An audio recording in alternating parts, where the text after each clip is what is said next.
Hello everyone, welcome to Unacademy. आज के toppers talk में मेरे सामने हैं आयुष रंजन, जिनने इलेक्ट्रिकल में 328 रैंक सिक्योर किया है। आप सब लोगों को पता है, वैसे ही इलेक्ट्रिकल और इलेक्ट्रॉनिक्स में इतनी भीड़ है और इतना कंपटीशन है, 328 रैंक स्कोर करना इट्स नॉट अ जोक।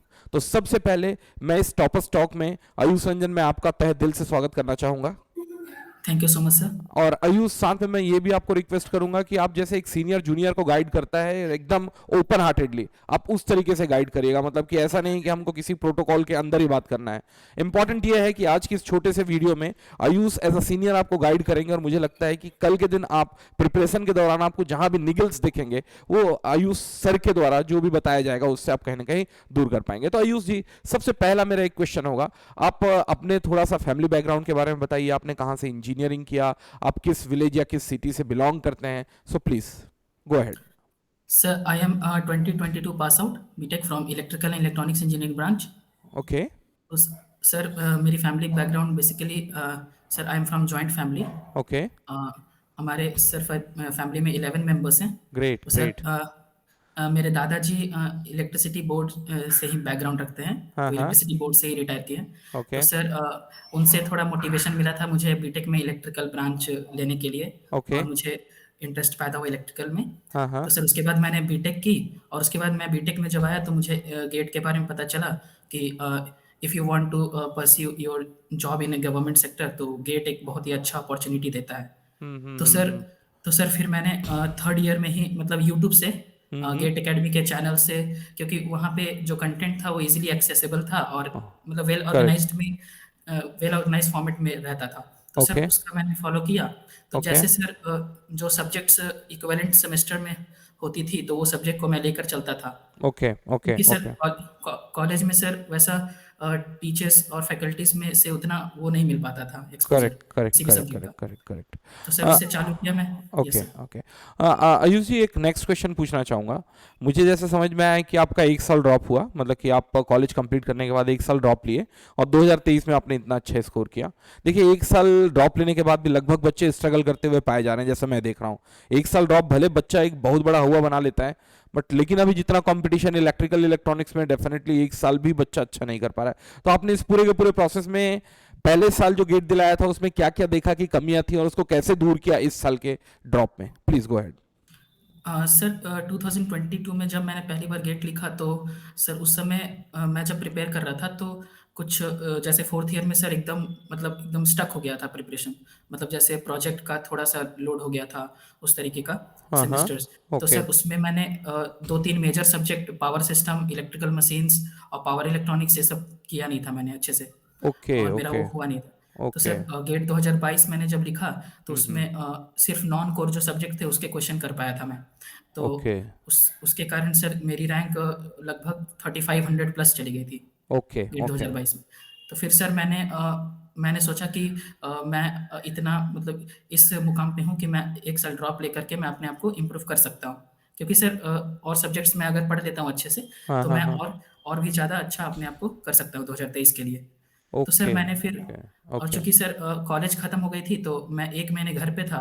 तो सर घर पे जॉइंट फैमिली है तो ऐसे डिस्टरबेंस बहुत ज़्यादा होती है। तो सर मैंने सोचा कि मैं कहीं ऐसे जगह जाकर तैयारी करूं जहाँ पे एक इन्वायरमेंट क्रिएट होता है, जहाँ पे गेट स्टूडेंट्स होते हैं हाँ जहाँ हाँ पे। हाँ।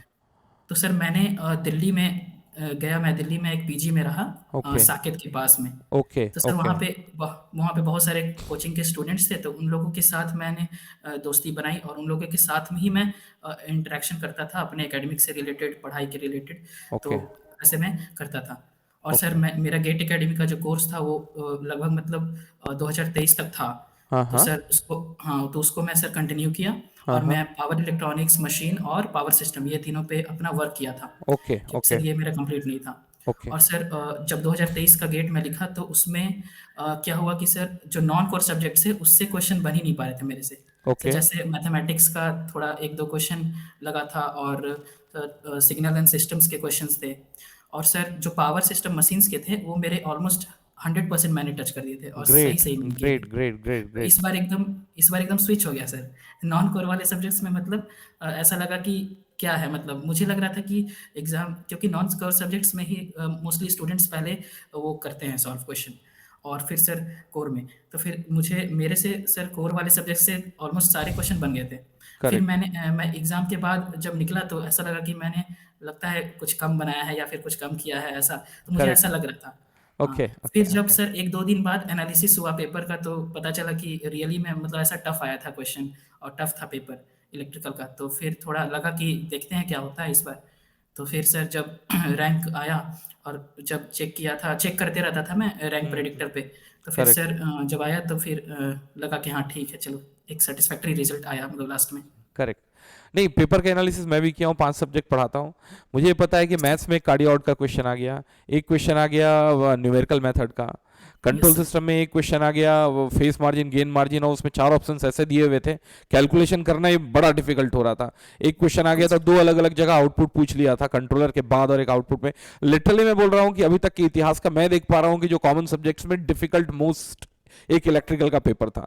और मुझे लगता है कि जो बच्चा पेशेंटली बहुत अच्छे से मेहनत किया होगा ना, एक बार के लिए तो वो हिल जाएगा कि शायद इस बार मेरा 2023 अच्छा नहीं जाने वाला क्या।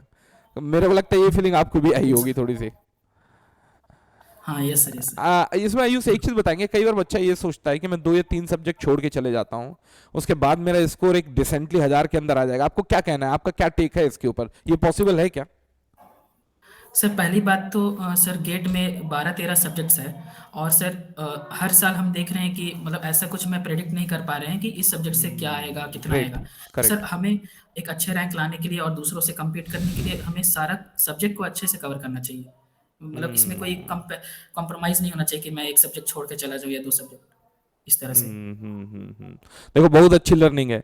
कई बार बच्चों के दिमाग में ये होता है कि बस 3-4 महीने पहले प्रिपरेशन स्टार्ट किया, उनको लगता है कि 2-3 सब्जेक्ट छोड़ के चले गए, और वो 2-3 सब्जेक्ट जनरली कोर छोड़ के चला जाता है क्योंकि उसको लगता है मशीन और पावर सिस्टम तो उससे नहीं बनेगा, लेकिन कंट्रोल मैथ से बन ही जाएगा। लेकिन इस बार जैसा आयुष जी बोल रहे हैं, यस सर। बिल्कुल जस्ट उल्टा हुआ, और वो सही बात भी है। मतलब कि मैथ्स का पेपर जब उठा के देखोगे और उस 3 घंटे में जब पेपर को अटेम्प्ट करने दिया जाए, ऐसा नहीं कि आपको एक क्वेश्चन दे दिया आधे घंटे मशक्कत कर रहे हो, लिटरली आप कंट्रोल और मैथ्स के लगभग क्वेश्चन नहीं ला पाओगे।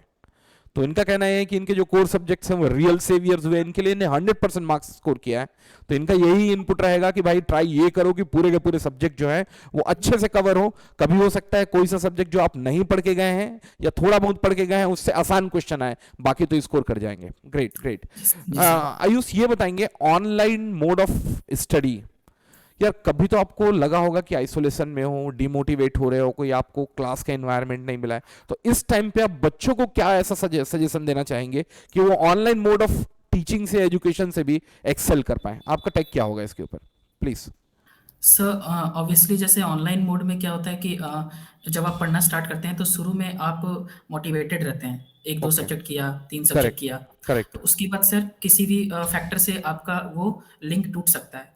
तो जब आपका लिंक टूटता है पढ़ाई में तो सर आप फिर उसको आप लैग खाते रहते हैं। तो करेक्ट। सर वो फिर बड़ा गैप बन जाता है, तो फिर आप मैनेज नहीं कर पाते। फिर लास्ट में जब अक्टूबर नवंबर का समय आता है तो उस समय फिर बच्चा बहुत ही ज़्यादा वो हो जाता है, फ्रस्ट्रेट हो जाता है। ठीक है। तो सर उसके लिए सर पहली तो बात ये कि जब कोई बच्चा थर्ड ईयर में स्टार्ट कर रहा है तो सर वो विदाउट एनी बर्डन वो अपना एक एक सब्जेक्ट कंप्लीट कर सकता है, धीरे धीरे करे। ऐसा कोई ये टारगेट ना रखे कि मुझे 20 दिन में ही करना है या 25 दिन में नहीं हुआ तो क्या होगा। तो इस तरह से अपना स्मूथली अपना सर ओके प्रिपरेशन कर ओके। सकता है। फिर जब गेट जब लिखेगा सर वो स्टूडेंट, तो सर उसको इतना तो सर बेसिकली गेट एग्ज़ाम में सर क्या होता है कि हम जब गेट लिखने जाते हैं तो हम अगर 3-4 सब्जेक्ट अच्छे से भी करके जाते हैं तो हम कट ऑफ कम से कम क्लियर कर सकते हैं, अगर हम करेक्ट। अच्छे से करके जाते हैं तो। करेक्ट। तो सर उस तरह उस पहले तो हमें ये एनालिसिस करना है कि जब हम गेट पहली बार दे रहे हैं तो हम कट ऑफ क्लियर करने के लायक बने हैं या नहीं। उसके बाद ओके सर हमें ओके एक ओके। एक मोटिवेशन आएगा कि हम अच्छे से कर सकते हैं, अगले साल अगर हम बैठें तो हम आयुष जी, अच्छा मैं रैंक ला इंटरप्ट सकते इंटरप्ट करूंगा आप हैं। ही यस, के यस। क्वेश्चन से, एक काउंटर क्वेश्चन करूंगा।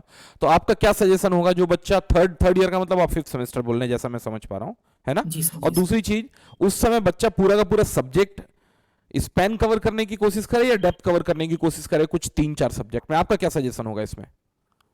हाँ सर, वो पहली बात तो सर जब इनिशियली स्टार्ट करता है कोई सब्जेक्ट तो पहले तो उसे सिलेबस कवर करना है, स्पैन जो भी है नहीं, हमारा अगर मैं ड्यूरेशन ये बोल उस। रहा हूँ कि उस बच्चे को 2 अटेम्प्ट मिलेगा, थर्ड ईयर में एक मिलेगा और एक फोर्थ ईयर में मिलेगा, तो थर्ड जी ईयर सर। में उसका अप्रोच क्या होना चाहिए, और फोर्थ ईयर में तो आप बोल ही रहे हैं कि पूरा का पूरा स्पैन कवर करके जाना है, थर्ड ईयर में अप्रोच क्या होना चाहिए जैसे आपने जो फॉलो किया होगा, बताएं।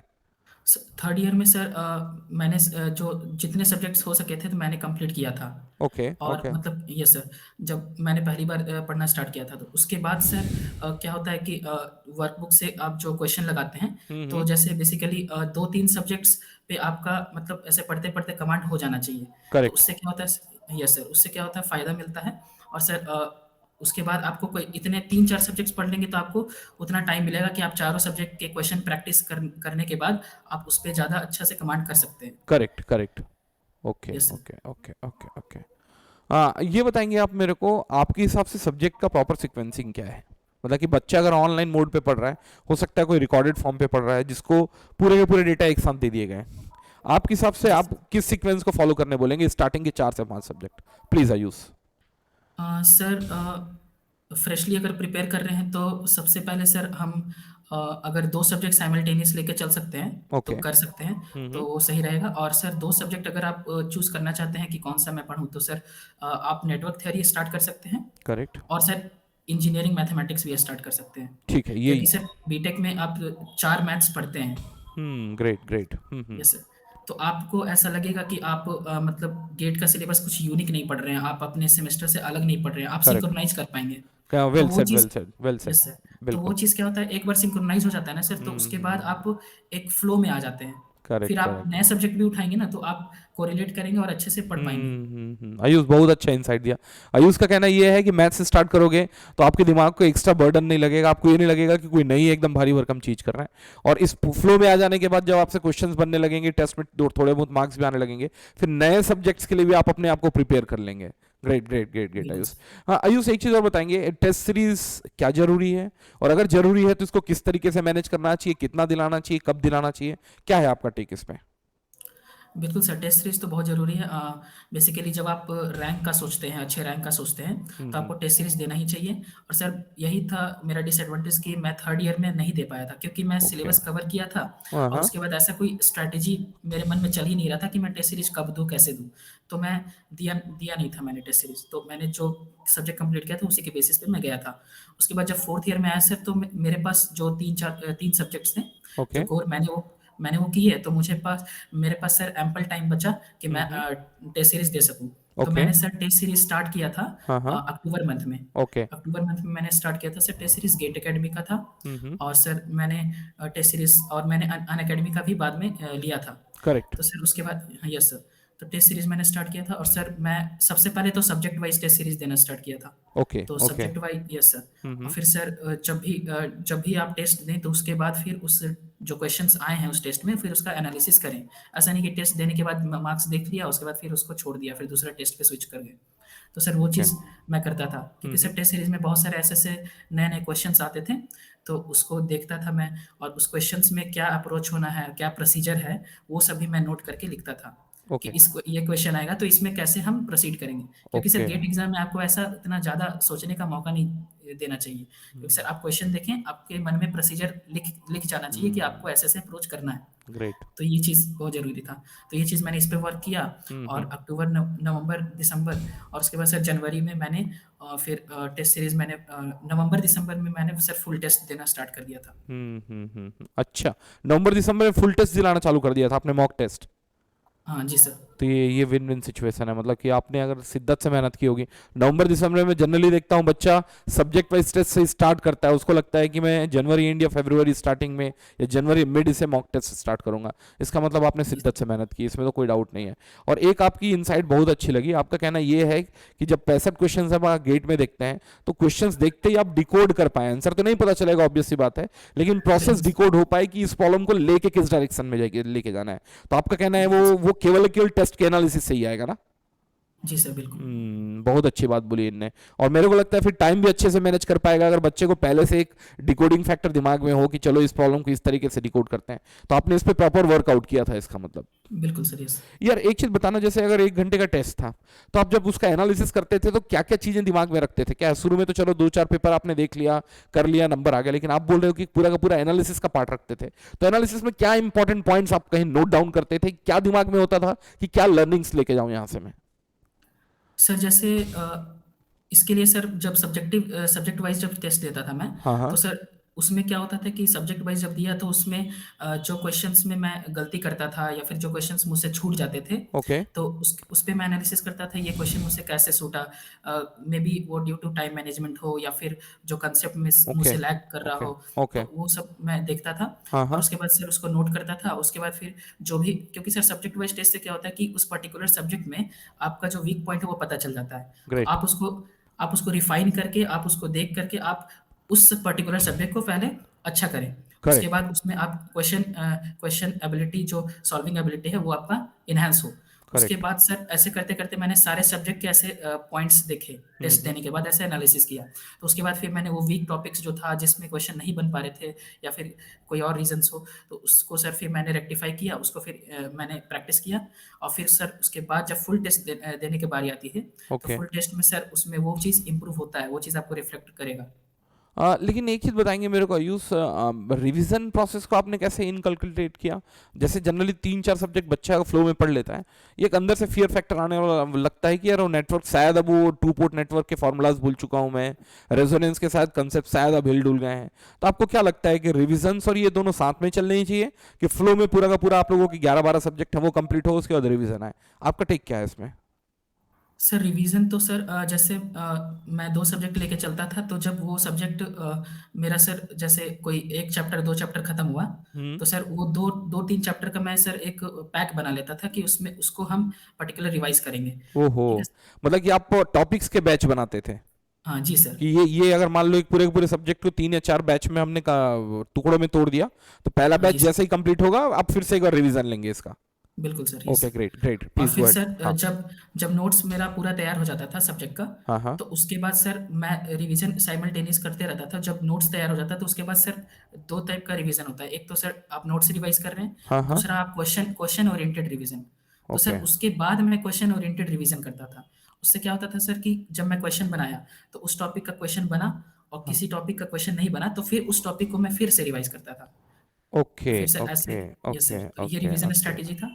और उसके बाद हुँ। सर जो चीज़ आप जैसे भूल भूल सकते हैं, जो चीज़ थोड़ा जो चीज़ फॉर्मूलाज हो गए हैं या की पॉइंट्स हो गया, तो उन सबको सर मैं स्टिकी नोट्स बना करके मैं रखता था सर, वॉल में चिपका देता ग्रेट। था या ज फिर कॉपी में चिपका देता था, इस कोई तरह से। एग्ज़ाम्पल देंगे स्टिकी नोट्स में अगर मान लो कुछ सब्जेक्ट्स क्या-क्या फ़ॉर्मूला लिखा था?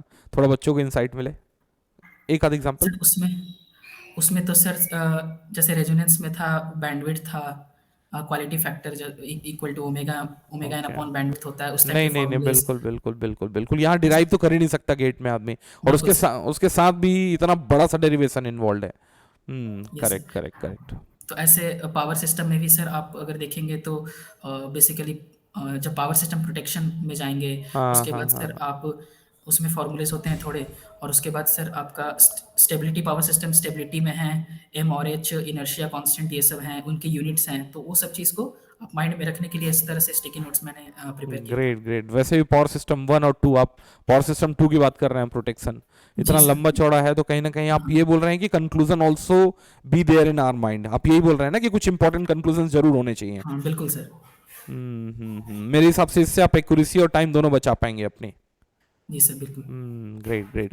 आयुष, मैं एक नेक्स्ट क्वेश्चन पूछना चाहूँगा। आप अपना फ्यूचर प्रॉस्पेक्ट्स एमटेक की तरफ देख रहे हैं या जॉब की तरफ देख रहे हैं और देख रहे हैं तो क्यों? प्लीज़। सर अभी तो सर मैं सोच रहा हूँ अभी पीएसयू जॉइन करने का। ठीक है। बिकॉज़ सर मेरा जो है मतलब एनटीपीसी है अभी जाने का, तो मेरा हुँ, ड्रीम है अभी एनटीपीसी जाने का। हुँ, उसके हुँ। बाद मैं अपना जो डोमेन है, मैं पावर सिस्टम को ज़्यादा इंटरेस्ट देता हूँ, मुझे अच्छा लगता है। तो सर उस फ़ील्ड में मैं जाने का सोच रहा हूँ। तो कोई भी अगर पीएसयू अपॉर्च्युनिटी देती है तो मैं जाऊँगा। एमटेक क्यों नहीं? मैं ऐसे ही मैं अपने पर्सनली क्वेश्चन पूछ रहा हूँ, एमटेक क्यों नहीं?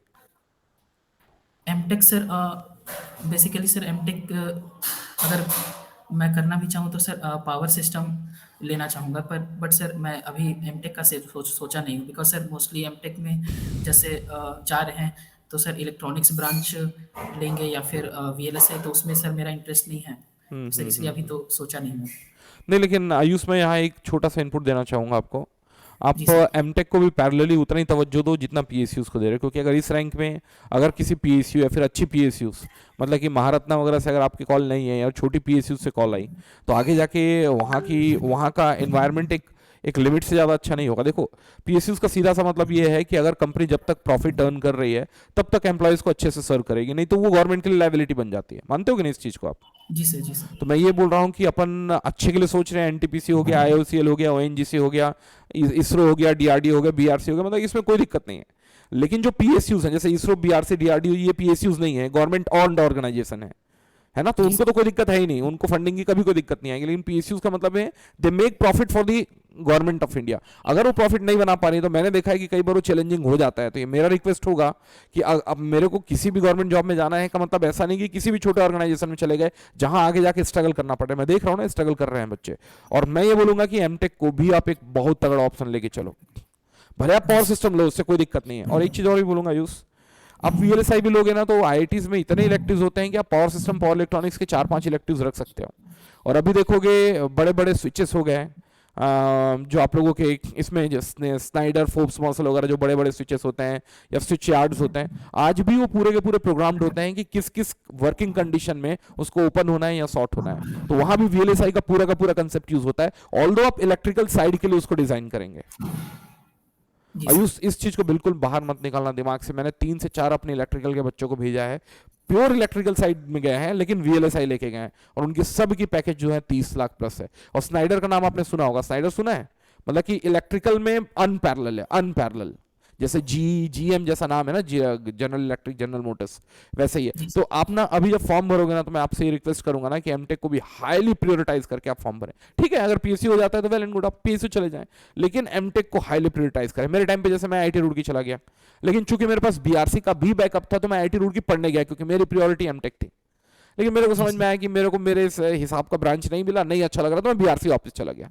लेकिन मेरे पास एमटेक जाके देखने का एक बार मौका तो मिला, और मेरे को लग रहा है तुम्हारे बाद से तुम इतने इंटेलेक्ट तो हो कि चीज़ों को कहीं ना कहीं थोड़ा सा रिसर्च लेवल पे लेके जाने की कोशिश करोगे। तो कई बार ये भी होता है, मानो चाहे मत मानो, पीएसयूज में ऑपरेशन और मेंटेनेंस का वर्क जो है वो डोमिनेंट होता है। आप अपने ग्रैंडफादर से भी पूछेंगे तो ये पता चल जाएगा आपको।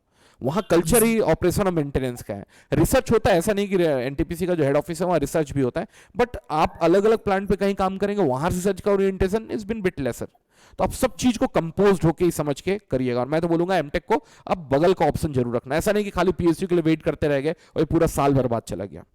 ठीक है, क्योंकि जी एमटेक सर। एमटेक तो आपको पुराने स्कोर कार्ड से मिल जाएगा, लेकिन पीएसयू आपको फ्रेश स्कोर कार्ड से ही मिलेगा। मतलब कि अगर 2023 का स्कोर कार्ड है तो आप पीएसयू इसी से ही ले सकते हो, पुराने स्कोर कार्ड से तो नहीं मिलेगा। आयुष लास्ट में मैं एक क्वेश्चन बोलना चाहूंगा, आप ओपनली जो भी बच्चों से बात करना चाहते हो, कुछ पॉइंट्स रखना चाहते हो, सो डायस्पोरस to over to you, please go ahead. Sir मैं यही कहना चाहूँगा कि जो भी गेट एस्पिरेंट्स हैं अभी 2024 के लिए जो प्रिपेयर करना चाहते हैं, वो लोग मतलब अभी से अपना तैयारी शुरू कर दें। क्योंकि सर अभी क्या है कि आप देख रहे हैं कि कंपटीशन जो है अभी है गेट में। हम्म। अभी तो सर मतलब अगले साल भी है तो आप कर सकते हैं। और सर जैसे कि सर आप बीटेक में हैं तो आपको बीटेक में ही शुरू कर देना चाहिए। ऐसा नहीं सोचना चाहिए कि मैं ग्रेजुएशन करूँगा उसके बाद मैं तैयारी करूँगा। तो सर यही देना चाहूँगा सलाह। और सर आप अपने पढ़ाई में हमेशा कंसिस्टेंट रहिए और जेन्युइन रहिए। आपको कभी ना कभी आपको सफलता मिलेगी। ग्रेट है यूस। तो आप अभी कहाँ से बात कर रहे हैं यूस, घर से या दिल्ली से? इस अभी तो फिलहाल मैं घर पे हूँ। घर पे हैं आप, ग्रेट। जी तो सर। इसका मतलब आपकी इंजीनियरिंग घर से ही हुई है? नो सर, मेरी इंजीनियरिंग सर ग्रेटर नोएडा से हुई है। हाँ, घर में नहीं थे उस टाइम पे आप, है ना, घर से नो बाहर हुई सर। है। लेकिन जी सर। चलिए, मेरे हिसाब से कुछ बहुत अच्छी लर्निंग्स मिली। और मेरे हिसाब से आयुष जो है वो अपने पूरे के पूरे पाथ ऑफ फ्लो में फर्म है, मतलब उनको ही पता है कि कहाँ पर क्या करना है क्या नहीं करना है। और साथ में उनने एक फर्म डिसीजन भी लिया कि नहीं, 3000 रैंक के साथ मेरे को अब ड्रॉप ही लेना नहीं। तो जनरली बच्चे के दिमाग में ये भी चलता है, चलो ना एक काम करते हैं, 3000 में जो भी मिलता है एक बार सेटल हो जाते हैं। तो आपने एक प्लंज भी लिया और मेरे को लगता है वो plunge is been paid off. So what else you yes want sir. Ayush, it was a great talk to you. Definitely अगर किसी भी तरीके की हेल्प की नीड होगी तो आप डेफिनेटली मेरे को मैसेज करिएगा। हमारे पुराने श्योर। बच्चों के जो पूल्स हैं जो इस रैंक के आसपास कह रहे हैं, मैं उनका नंबर आपके साथ शेयर कर दूंगा, तो डेफिनेटली आप उनसे डायरेक्ट बात कर पाएंगे। और जो अभी करंट सिचुएशन है कि उनको इस रैंक में क्या मिलेगा क्या नहीं मिलेगा, हमसे ज़्यादा वो आपको अच्छे से गाइड कर पाएंगे। तो I think it was a great talk to you. Okay then, bye bye Ayush, thank you very sir much. Thank you. Thank you okay dear. Sir.